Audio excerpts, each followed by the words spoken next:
Now I think you can see this better, and I won't be reaching across the drape to finish this off.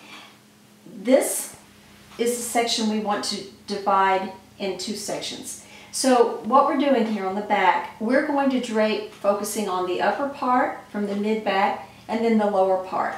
The first thing you want to do when you're draping this back is come straight over in the mid-armhole and put a pin approximately right here, right in the mid-armhole from shoulder tip to base. The reason being, if you don't do that, you could come up here and start smoothing this out and making it look really beautiful and end up with a huge drag line. See all this fullness right here? This is going to cause a lot of trouble in your drape and throw the entire garment off balance if you do this. So you don't want to do that. You don't want to throw all the fullness down in the bottom. It has to share. So you're going to come straight across and then in the mid-armhole, put a pin just like that. That keeps us from distorting the bottom or the top and lets us drape this part and then this part. So once you have this pin in there, you want to come straight up. Now, the reason being, if you were doing this traditionally, the old school traditional way, you would have a shoulder seam dart here. Now when you're doing a sloper, this dart sometimes gets in the way because if you're not using that dart in your design, you have to get it out of the way. And how you get it out of the way is you take part of the dart, throw it into the neck, and the other part, and you throw it into the armhole. So what we're going to do here is we're going to start off that way. We're going to pin straight up. You want to come straight up from the middle of these two pins and put a pin in the middle of your shoulder. And then check to make sure you have the same amount of ease in the back neck that you do in the armhole. Now, there's two reasons for this. The back neck needs a slight bit of ease because it should be slightly bigger than the front neck to be balanced anyway, in most cases. So it's good to have a little bit of ease. Now, I'm talking just a little bit, like maybe an eighth on the double, maybe even less than that. And then the same amount in this upper armhole here. Now, remember, that would have been what would have gone into a shoulder seam dart here. But we're not using that dart because it just gets in the way when you use your sloper to make other designs. Once you have these pins in place, you want to find high point shoulder. And you want to put a pin right here. And then you're going to do the same thing on the back that you did on the front. See the frown line here and the point? The first thing we're going to do is get rid of the point. And just cut it off. And then clip into the neckline until the frown line goes away, making sure you don't clip through the actual neck seam. See? See how nice that starts to lay? Remembering that you're going to have a little ease there. Now once you have that, you can reposition your high point shoulder and you can take your pin out and go ahead and smooth out your shoulder and find your shoulder tip. See? Now you're going to have a little ease in there. Still have a little bit of a frown, so I'm going to come down a little bit farther. And there's my ease. I'm okay with that ease. And a little bit of clip here. And my neck looks very nice. So now I can just go into the armhole. I already have a little ease here. Don't have to do the pinch ease like we did in the front. But I want to come around here nice and smooth. And I want to be conscious that I'm keeping all this smooth. Because you could also do this. You could come down here and try to work this downward and end up with extra fabric here. And you don't want this. So you want to come around from this pin right here, nice and smooth to your underarm.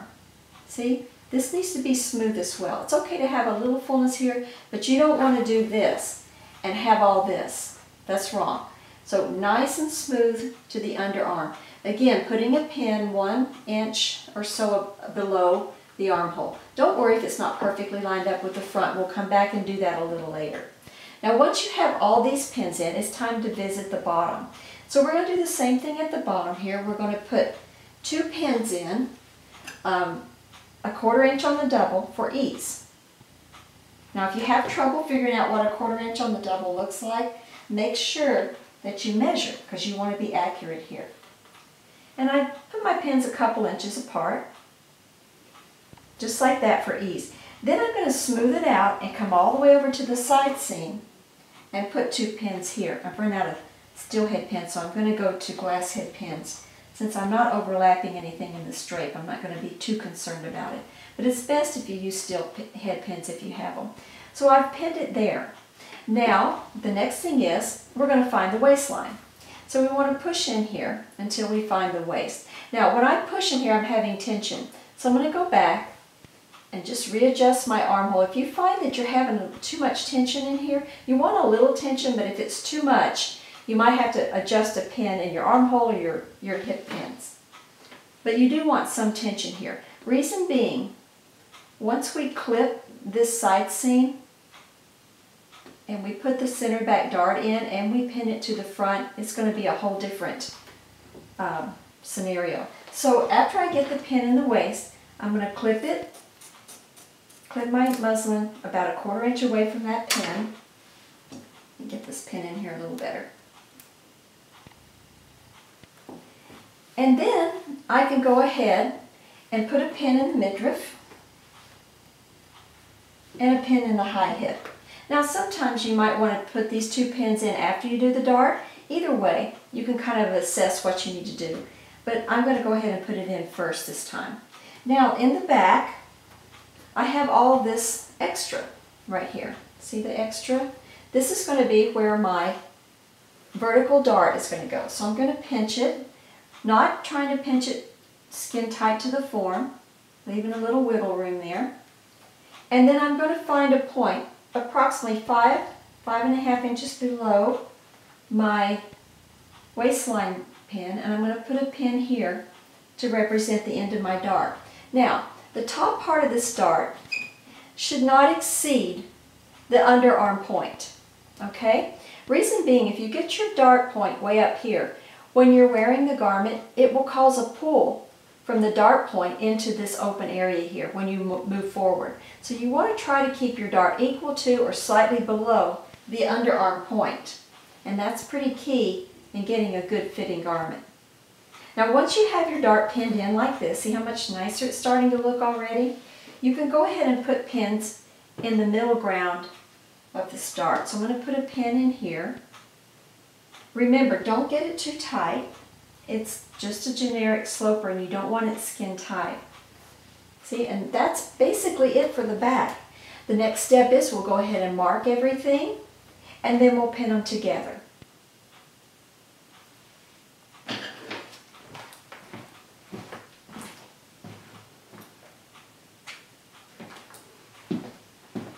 So now we're going to start marking. I'm using my soft number 2 pencil again, and I'm just putting a dash line. Don't worry about the ease, just push it from side to side and get it out of the way. Just kind of ignore it.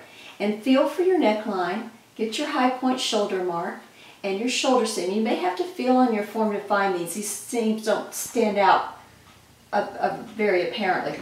And then mark your armhole on the ridge all the way through. Now, when you get to the bottom here, what I like to do is put my side of my hand on the screw in the plate, and then I kind of use it like a compass and finish off the rest of my armhole. It helps me keep it round in here. See how my hand's doing?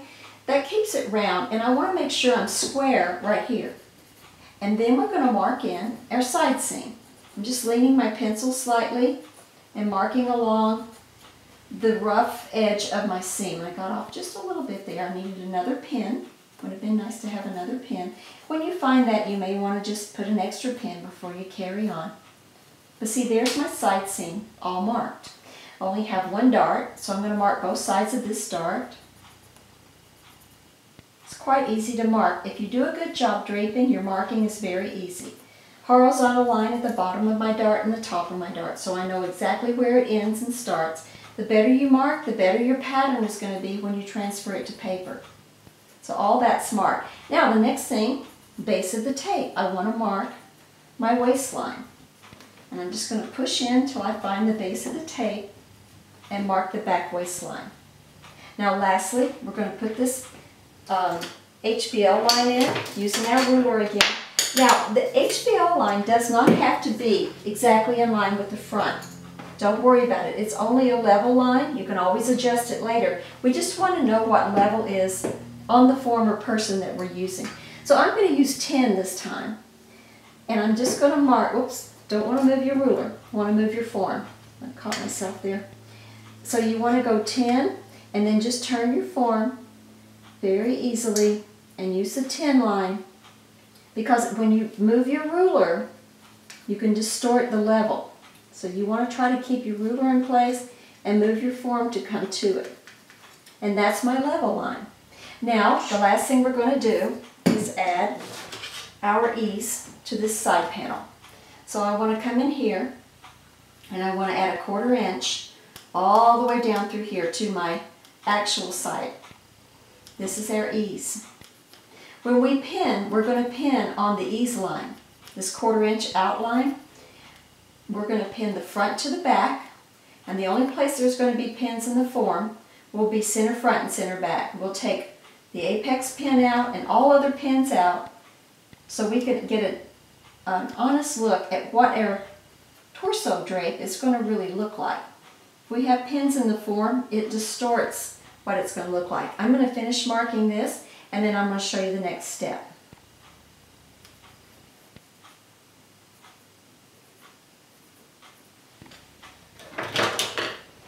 Okay, we have everything marked, so I'm just double checking neckline, shoulder, armhole, side seam with the ease, waist, back dart, and HBL. So the back is marked. The next thing you want to do on the front and back is trim back approximately 1 inch away from that outside ease line. We want to get rid of this because we want to pin the two together, and this extra fabric is just in our way now. So I leave about 1 inch margin. That way if I need to adjust anything, I have it to adjust with. And we're going to go around the armhole, and we're going to do the same with the shoulder, 1 inch away up here. I'm going to do the same in the front, and then I'm going to pin them together. So let me finish this, and then I'll show you how to pin them together. So now it's time to pin the side seam together and the shoulder seam together so we can get a good assessment of our drape. First thing I want to do is put my shoulder seam together. Now this gets a little difficult unless you unpin the center front and center back neck. You want to make sure that high point shoulder is exactly together. So when you put your pin in here at high point shoulder on the front, make sure that you're lining up with high point shoulder on the back. This is very, very important. High point shoulder is probably the most critical point in your entire drape, because if the balance isn't true at high point shoulder, it's going to be off throughout the whole garment. So you want to make sure you get this accurately pinned so it doesn't throw off the rest of your garment. So take your time, pin it right. And then I like to go down and just find my shoulder tip, put those two pins together, kind of line this up, make sure there's no gapping in here, maybe a mid pin first. And then you want to put your two shoulder tip points in as well, and make sure that they are accurate. Pinning the shoulder accurate is very important because everything falls from the shoulder.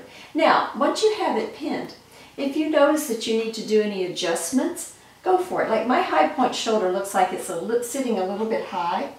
So I'm going to just take a different color pin and come in here and redraw my shoulder seam so that my high point shoulder isn't so high. But first I'm going to pin everything else just to make sure that it's all accurate. On the side seam, I want to line it up and make sure it's coming out nice and smooth. And I'm going to pin this underarm point to the back underarm point. Now mine's lined up pretty good. If yours isn't, and one's higher than the other, let it be higher. Don't force it to go together, or you'll force drag lines in it and your side seams will fight and they won't hang pretty. So you want to make sure you're right on your ease line. Take your time. It takes a little bit here. You don't want to rush this process. You want to stay right on your lines because you did all the trouble of draping this. You want to make sure that your lines reflect what you actually draped. So do what it takes to get these lined back up. And then you can make corrections later. Like I said, we'll get a colored pencil and correct anything that we feel needs to be corrected. It happens. It's not an unnormal or unnatural thing to find that you need to make some corrections. Now I'm pinning my waist. And I like the fact that my waistline is coming out. This is probably very critical, even more so than this. I want my waistline on top of each other. So if you're coming down through here and you're seeing these off, readjust it, put them on and repin the upper part so that your waist is in line. That's very critical. And then, oops, excuse me for the big noise, we're going to pin all the way down through here, lining up our ease line, all the way down through the full hip.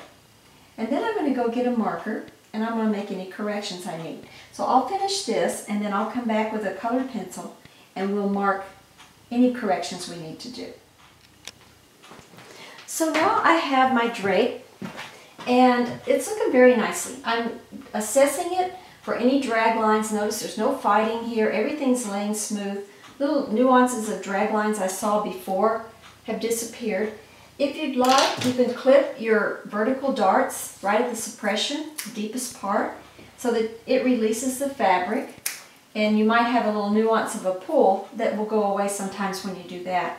But what I'm looking for is that my side seam is parallel to my form, that everything's not kicking out or kicking back, it's not going forward or back. I don't have any stress lines, no pull lines like this on the bodice. Everything's clean in the front and clean in the back. So I'm just going to take my red pencil and I'm going to correct some things, like where my high point shoulder is. I want to lower it just a slight bit, so I'm going to put the pen or the pencil mark there, and I want to make sure my shoulder point too is in line. So I'm just remarking these points, so when I get to my paper I'll know what was accurate there. The side seam looks pretty nice, except down at the bottom, and this happens a lot. See how it's starting to A out?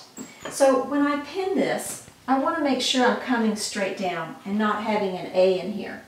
So once I have it pinned the way I want it, I'm going to remark the side seam at the base of my hips because I don't want an A here. Now we can look at this also on the flat paper or on the muslin before we put it to paper.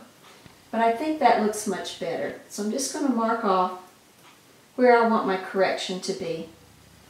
I don't need to mark where it's already good. There's no point. But I do want to mark wherever I made a correction. Everything else I like. So I think I'm going to go forward and go ahead and make this into a paper pattern and see where we go from there. So the next part of this will be fine-tuning this muslin and turning it into a paper pattern.